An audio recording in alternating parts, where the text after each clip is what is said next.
You're listening to the AZ Wildcats podcast brought to you by DraftKings. Got a great deal going on right now. You put down $1 on any NFL game, and if either team scores, then you know what? You get $100 worth of free plays to make moves with. And works for me, works for Anthony Gimino, so hop on there, try it out.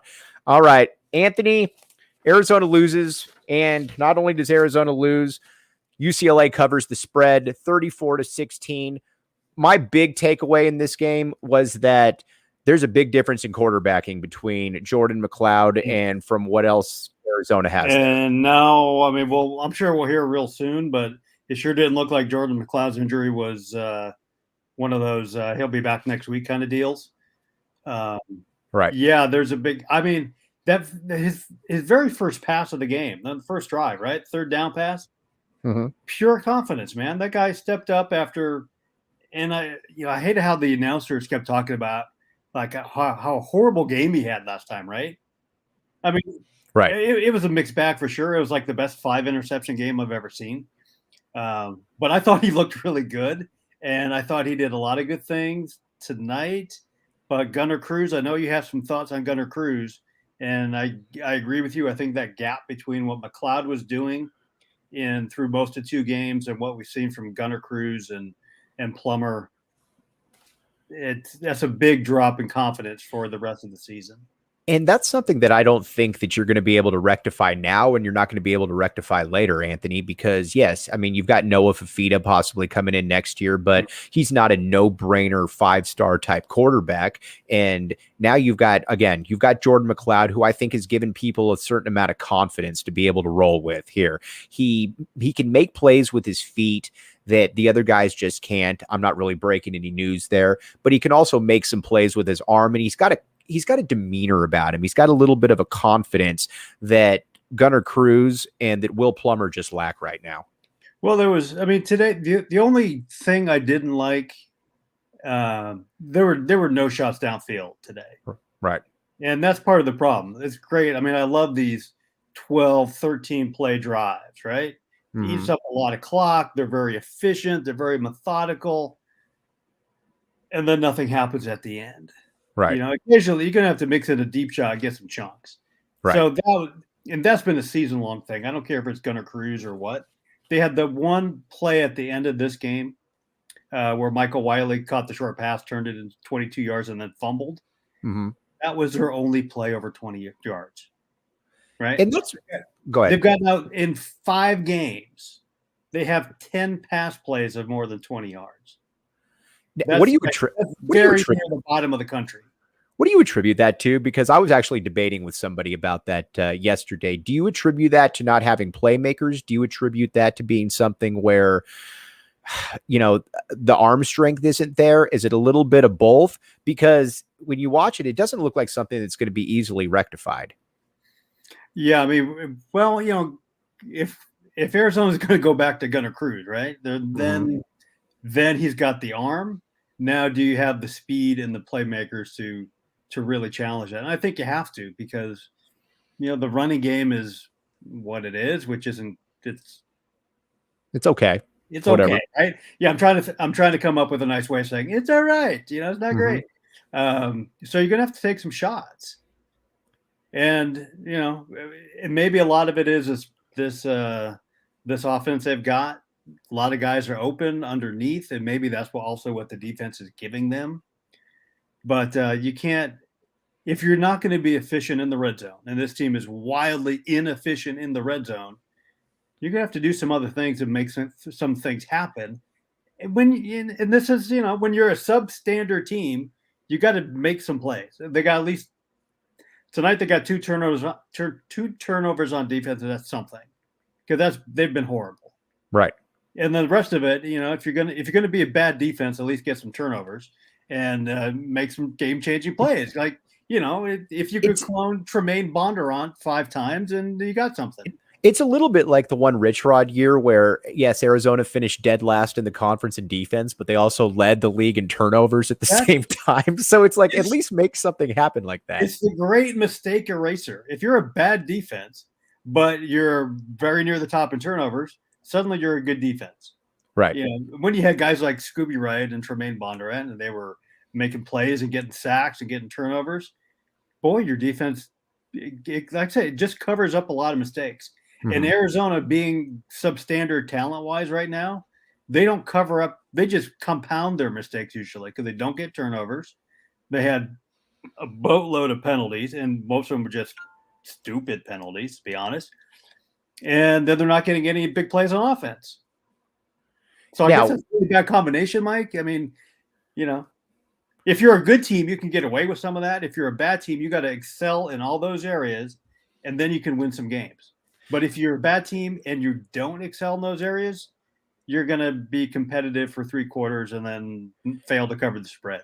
And Schuster and I were talking about that during the game, and I thought it was a pretty good point that he made, where he said that this is a team that can actually play for about 40 minutes or so.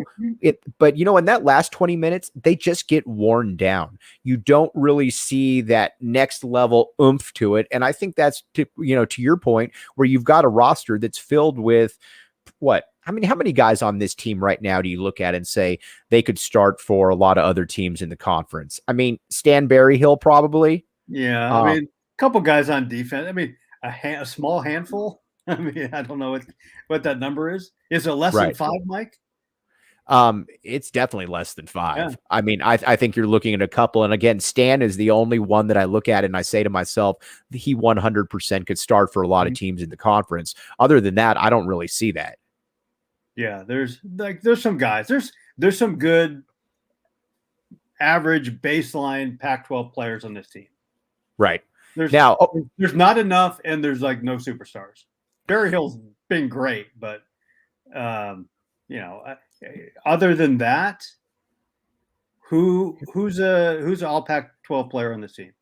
Okay, so let's get to some questions here, and we've got Scott Schlittenhart that we're going to get to, Bob, and then Jesus has one after that, which I think is fascinating. Scott says, can we win a game with Cruz or Plummer? I don't think we can. McLeod would have won us a game or two. What do you say to that, Anthony? Scott, I kind of share Scott's concerns.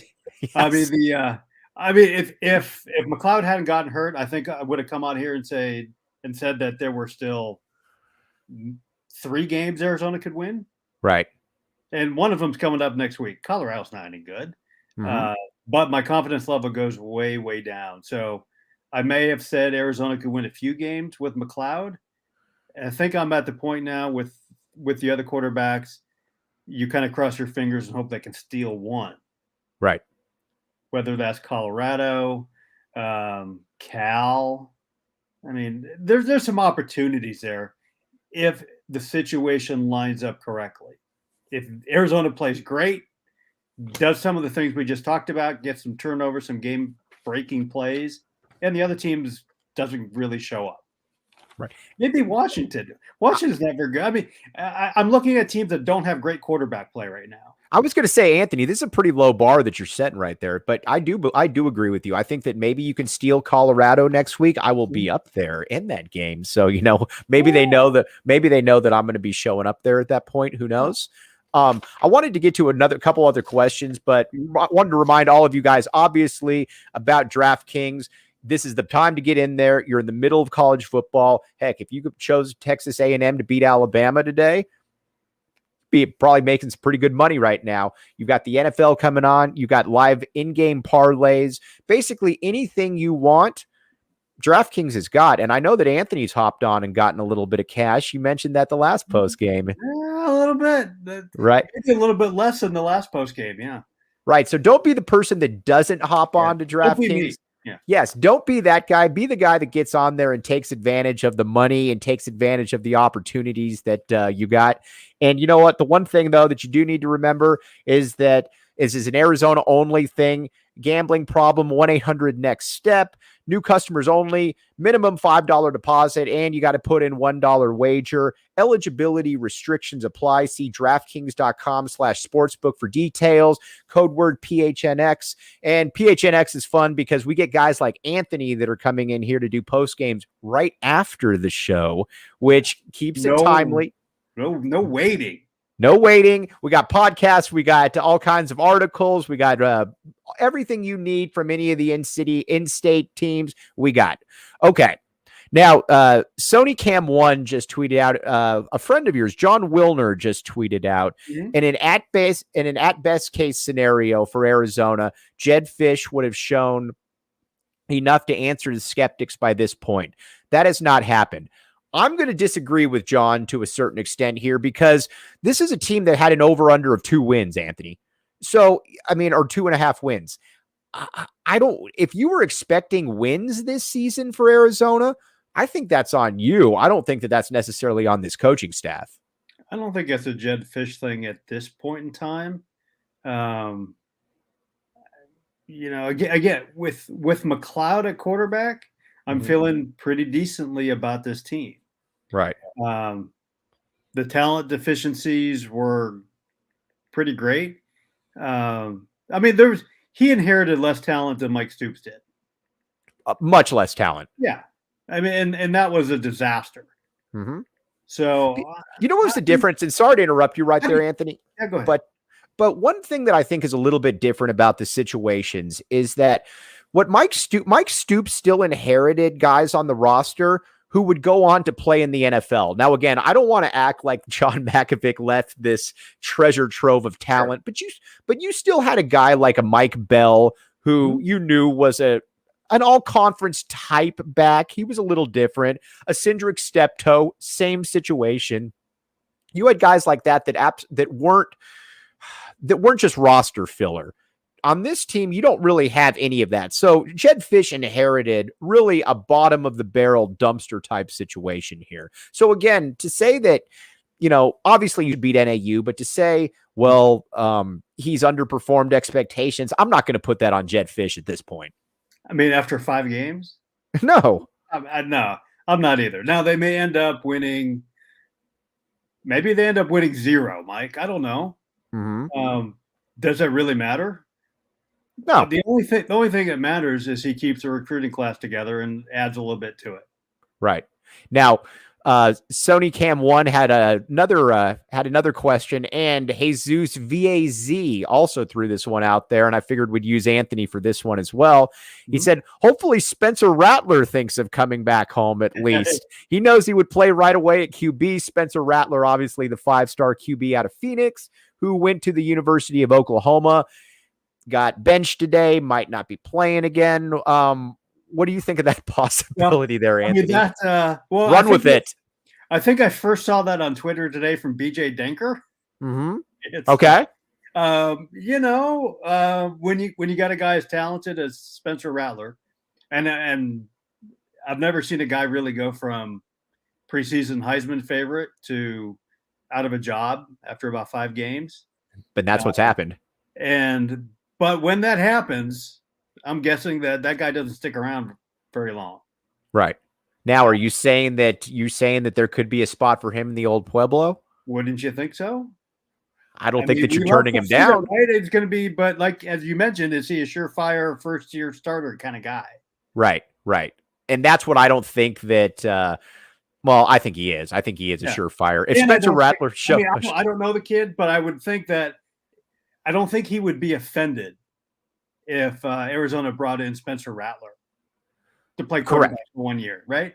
Right, exactly. But the thing is, if you're Spencer Rattler, and I think this is a little bit different, and pardon that we're looking ahead here a little bit, because I think we know how the rest of the season is going to play. Crazy, silly speculation, but I get for it. Sure. Totally crazy speculation. But here's the thing. If you're Noah Fafita, the quarterback out of Servite, I think you know coming into the next season that Arizona is going to be it's going to be a rebuild. I mean, you watch what we're seeing out here. It's a 3 to 4 year situation, bare minimum. Whereas if you're Rattler, I don't know that you're looking to go to a place, though, where I don't have a ton around me and I'm looking to ball out for a year and hopefully move on. Oh, absolutely. If he's looking to rehab his own image and reputation and NFL stock, you're not coming to Arizona. You're going to, maybe you're going to USC.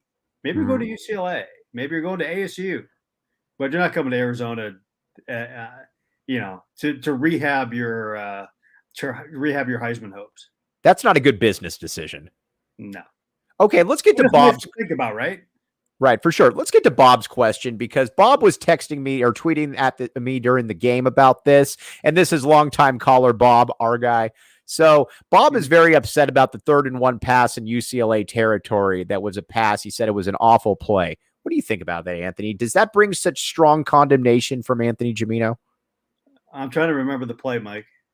I was trying to remember too, because I was hoping you were going to take me up on that one right there. I may have been like doing something else. I may have been watching another game at the time. I think here's what Bob's point is. I think Bob's point was, why in the world aren't you running the ball on 3rd-and-1?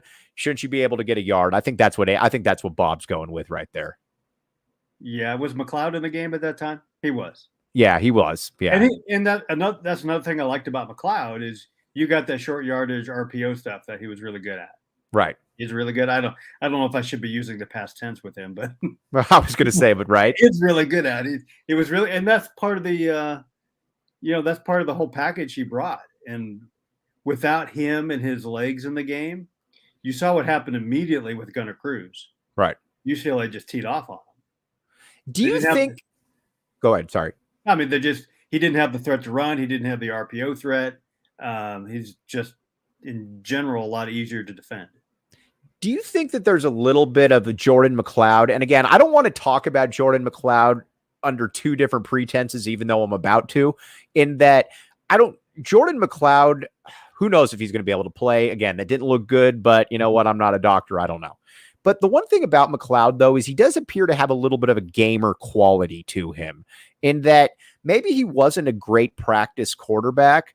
And a lot of that could be he didn't know the playbook. He's transferred in here, but he's got a little bit of a Nick Foles quality to him, and that maybe just like Nick Foles, Matt Scott played better than him in camp. But when Nick Foles got into the game, he just looked more confident. He looked more comfortable out there.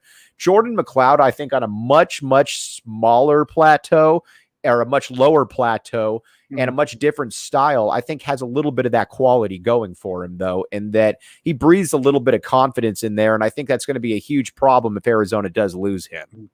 I think that's the one thing that's probably underrated from a fan perspective and almost impossible to tell until in practice is great. You really can't tell until you get into the game, is processing speed. Mm-hmm.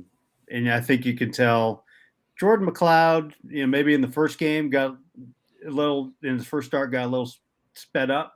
Mm-hmm. I thought today his processing speed was great. Right. Bought time. He threw the ball away when he had to. He didn't force things. I think we've seen Gunnar Cruz in the game, his processing speed's really slow. Very slow, and it's really hard. It's really hard to tell. I mean, how many times, if you watched, and as often we watch 15 hours of college football on Saturday. Right. You hear the announcer say, that guy gets the ball in his hands real quickly. Mm-hmm. Nobody says that about Gunnar Cruz. You'll be saying that right now about Gunnar Cruz, and it's said as a compliment, and so that's the thing we haven't seen. Yeah, and I think it's kind of a twofold thing when it comes to Gunnar Cruz for me, Anthony, because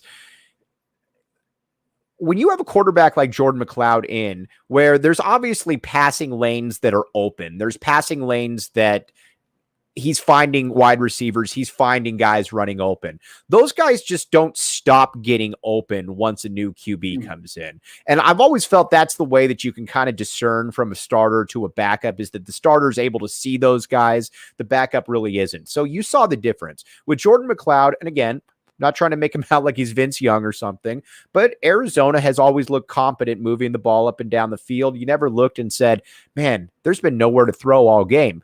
When Gunnar Cruz comes in, immediately you start throwing the ball to, you start throwing a 2-yard check down, or you take a 2-yard run, or you just chuck the ball 40 yards out of bounds. Or you're taking a sack. Yes, it's one of those 4 every single time. So that shows me that he's not seeing the field in a way that some other guys are. Yeah, I agree. He's not processing the field. Right. Now, Brian Gilmore just asked, he said, what are the chances if McLeod is unable to play that they give Jamari Joyner a shot at QB? I like Jamari a lot. I don't see that happening at all.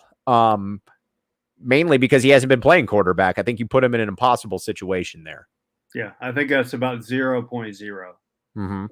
I think at this stage in the game, you're going to roll with Gunnar Cruz and Will Plummer. And you know what? Maybe it's scary for you. Maybe it's not, but that's what you're going to do because, and honestly too, it's not fair to a kid like Jamari. If I haven't played quarterback in, 2.5 years, and I'm not beating up Brian for the question. It's a legitimate question, but that's a tough situation to put a kid in that hasn't been doing anything for the last 2 or 3 years at that position, Anthony. Yeah. I mean, he hasn't been doing a whole lot anyways, coming back from the injury. So let him focus on that. I get the question because, we've seen him, we saw him throw that touchdown pass.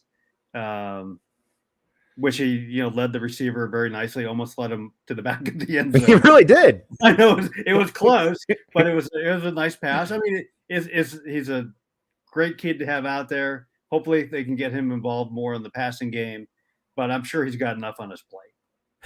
We had Bob and Sarah were just talking about, remember when Matt Marin played QB in 2016 for Arizona? I do remember that. I'd totally forgotten about that. Well, yeah, I'd forgotten about it. There's probably a reason I'd forgotten about it. Oh my God. You were looking to block that one out of your mind? That's right. Yeah. All right. Obviously, again, the cool thing about college football season is that you got DraftKings right here for us. Put in code word PHNX. Here's the great thing about it. And again, you put down $1 on an NFL game. And if you put down $1 on an NFL game and either team scores and you're a new customer, you get $100 to play with right there. It doesn't get much better than that. And who knows what you can do with that $100. You could be like Anthony and maybe be smart and bet on some winners, or you could be like me and say, you know what, I'm going to take some wild cards here and see how it goes. It's really up to you. You might, if you're a Tucsonan, want to check out like the college football futures and the Heisman odds. There's a lot of them, and I know that Anthony was looking at it, and Anthony put in some cash on Bijan Robinson that from an individual perspective looks good. From a team perspective, probably took a hit today. Yeah, I mean, it looked a lot better with the 21-point Texas lead. Right, for sure. So that's where you want to go. DraftKings, code word PHNX, and you can find out all kinds of cool stuff. Anthony, I've been looking forward to this next read, though, with you. This is for Manscaped. What can you tell me about Manscaped? I've heard this. I've heard this ad. I've heard this read. Well, you know what? We're going to talk about the obvious here for the next minute that nobody else really wants to talk about here. That, you know what? It's all you here. All right. Well, I figured that you would pass the baton on this one. But you got to trim downstairs, and you know what? You got to keep it clean. People don't like talking about it, but that's just the way it is. And you know what? When you get it's better than getting the scissors out of the drawer. It's better than going into the garage to find something. Manscaped comes, and they got all kinds of different ideas for you, all kinds of different you can keep the grooming game going with the Performance 4.0 package. Inside this package, you'll find the Lawnmower 4.0 trimmer, weed whacker, ear and nose hair trimmer. And who doesn't need any of that right there? Let's be honest. Crop preserver deodorant for downstairs, crop reviver toner, everything you need. And it comes, here's the best part. You can get 20% off. You can get free shipping with the code word PHNX at manscaped.com. That's 20% off, free shipping with the code PHNX at Manscaped. Keep your balls trimmed, fresh, and clean with Manscaped. Just saying right there, we all have to take advantage of it, so take advantage of it. Now, let's look ahead to the rest of this football schedule for Arizona. Schuster and I were talking about this a little bit, Anthony, and I see you going to your computer right there. You're calling up the schedule here, yeah. All right, we got some winnable games right here. And you know what? Colorado, next week. I'm going to be there. I think that Arizona doesn't know that I'm going to be there, but I am going to be there. If I'm there, does that make a difference? Are you going to be like in the press box, or you could just go? Oh yeah, no, I'll be there, and I'll be loud and proud. Official capacity, right? A very official capacity, yes. Does that make any difference? If it does, I'd be surprised.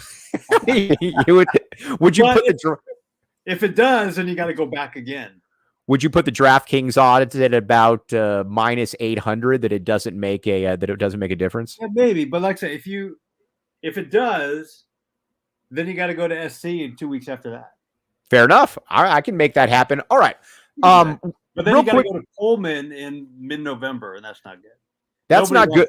Nobody wants to go. We got the beard for it, though. The beard would be fine. True. But there are games to be stolen here. Maybe you can steal a game. So, again, Colorado, I think, is a winnable game. Not saying that it's going to happen, but I think it's a winnable game.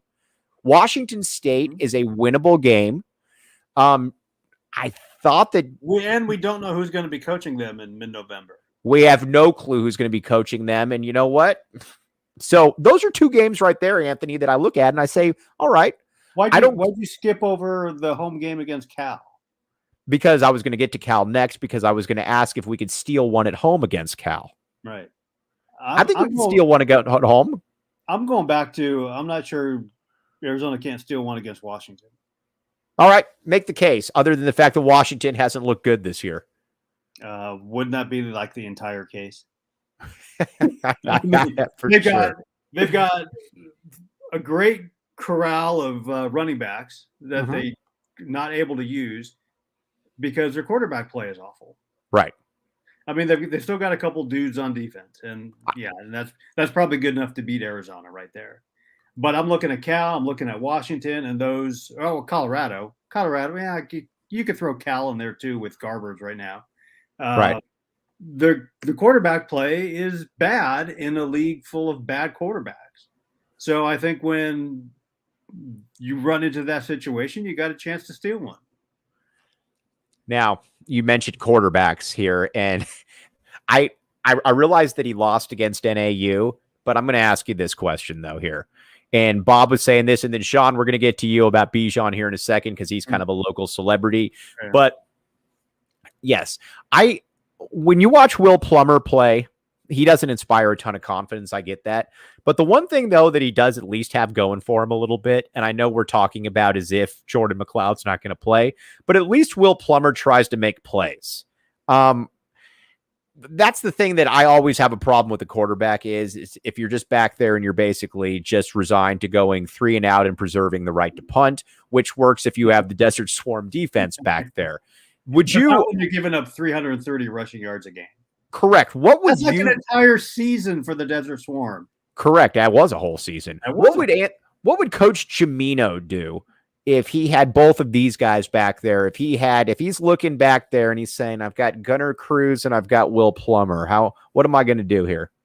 I think I'm really desperately trying to, other than evaluating them all very closely during practice and grading every practice. Correct. Yes. I'm trying desperately to coach up Gunnar Cruz. Okay. You're trying to but I see Bob's question there, and I get it. The one thing I do like about Plummer is I'm going to say he's got one of my favorite qualities in the quarterback, which is he's got a lot of moxie.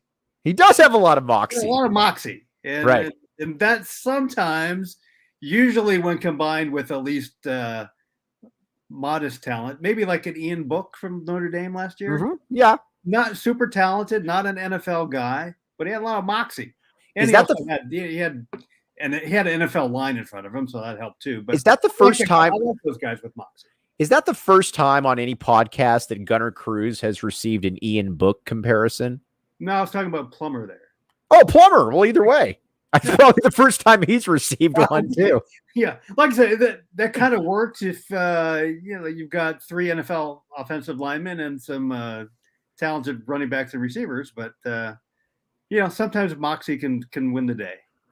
Okay, now we'll get back to Arizona to wrap everything up. But one thing that we do need to talk about on this show, because he's been such a supernova on the college football scene, and this is coming from Sean Seeley, Prince of the East Side on Twitter, is that how about Bijan Robinson going off today? And I'm going to dovetail this into Arizona here a little bit. First of all, and I tried calling you today, Anthony, but you were being a grown-up and you didn't take my call, and I don't blame you. But is Bijan Robinson right now, is he on a trajectory to be the best player that's ever come out of Tucson?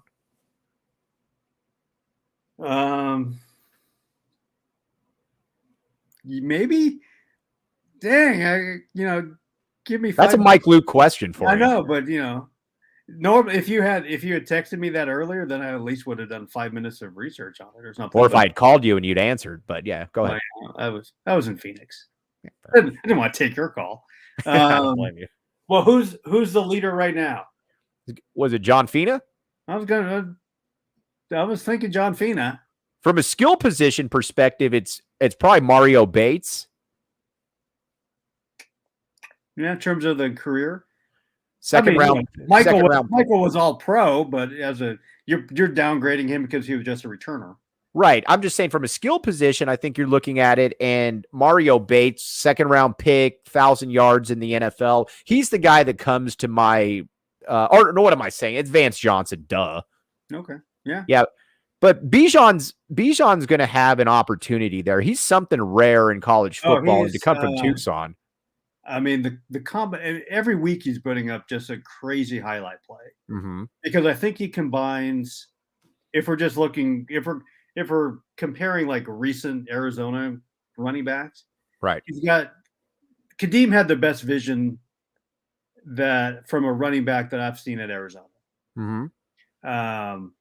But I think what we're seeing now, Bijan kind of combines that. He has that vision combined with better size and cutting ability that Kadeem didn't have. Right. So it's like it's got like J.J. Taylor's moves, Kadeem's vision, all in a bigger package. Right. Which that's good. It's a really nice combination. I'm not gonna say he has like Trung's straight line speed or anything, but it ain't shabby. No, it's not shabby. But and the way that Herb Street and all those guys on ESPN and all the national guys they are just drooling over him and raving over him. So I mean, he's got all the attention. He's got all the highlights. And if Texas had won that game today, I think from a Heisman perspective, it helped that Bryce Young and Alabama lost. Right. I know Young ended up throwing for a lot of yards and almost, he had Alabama in the lead late. But I don't want to give him the Heisman just because he's playing quarterback at Alabama. Right. Because I look at him and I think that's a really good quarterback. But I don't look at Bryce Young and say that dude's the best player in college football. You kind of feel that watching Bijan. A little bit. Honestly, I do. But you got to have the team. It's really hard for a running back. It's really hard for a running back who's not from Alabama. Right. So I mean, you really have to combine some other things. I think they certainly needed to win the game today, and go on and maybe win 10 games, win the Big 12. But I'm not going to say he's out of it because he still had a great first half, put up that 50-yard highlight run, and I don't think there's not a lot of surefire hot candidates other than Young, and he lost today. So I think he's still right there in the mix. Well, here's my next question then, and I think this kind of goes into what we were talking about though a little bit with what Jed Fish inherited. South Point Catholic over a 2-year window produced Bijan Robinson. We just went over him. Lathan Ransom, who is starting at Ohio State as a true sophomore, who actually got run in the college football playoff. So it's fair to say he's good. You don't start at Ohio State as a sophomore and not be good. Yeah. You got Bruno Fina. Who knows what kind of player he's going to be, but he's at UCLA. He's John Fina's kid. That should speak for itself. You got Jonah Miller, another kid who's at Oregon right now. I think he's redshirting this year, but it was another 4-star kid. Not only did Arizona not get any of these kids didn't even consider Arizona. Now, I get it. You might not get a kid like Bijan, but you can't be the 4th school to offer Lathan Ransom. You can't wait for USC and UCLA to offer Bruno Fina and then say, "Oh, hey, by the way, we're going to offer you." That was just a gross dereliction of duties by the previous coaching staff, and I think it really shows you some of the hole that Jed Fish is in right now. Yeah, 100%, absolutely on that. You've got to make the best effort. I mean, and I was talking to my dad today about Bijan. It's like, oh, that kid didn't go to Arizona. Like, well, first of all, understand who the coach was at the time. Right. And understand that given the choice, he would have gone to Texas anyways, as he probably should have. That's a great business decision. Yes. But I mean, you gotta be in the ball game. Like you said, you gotta be first. You gotta be persistent. You gotta because maybe you don't get him, but maybe you get the next kid. Mm-hmm. Or maybe you get another kid off of that team or something like that. And then you start making some inroads with the locals, the local coaches, the local schools. That's just how it works. You got to be persistent on that. And, because you've talked about it quite a bit, that the effort wasn't there. And one guy just said, Brian S. said, Sal Point could have beaten Arizona. Would you go that far? No, but I get it. All right. All right. Cool thing about Go PHNX is that we got guys like Anthony on here. I see the Schuster reference, and Schuster will be back on here this week. And you know what I'd like to do? I'd like to get a split screen or a tri-screen post game where we've got John Schuster, Anthony Gimino, and Mike Luke all hopping in here. I think that'd be a lot of fun. And you know what? I'm going to try to get that for the next game where I'm in town. I'll be in Colorado next week. But Go PHNX has all the stuff. Again, you've got live streams, you've got podcasts, everything's timely, you've got articles, and that's why you need to subscribe to the podcast AZ Wildcats. Go to Go PHNX. That's where you're going to get all the best information, and that's the best way I can put it. It's a good place to be, and it's all passionate grassroots. All right, Anthony, before I let you go, and before I let myself go too, how many wins does Arizona finish with this season? 1. I'm going with 1. And I know Jed Fish in his post-game presser said that the injury to McLeod does not appear to be short-term, and that Gunner's starting at Colorado. Right.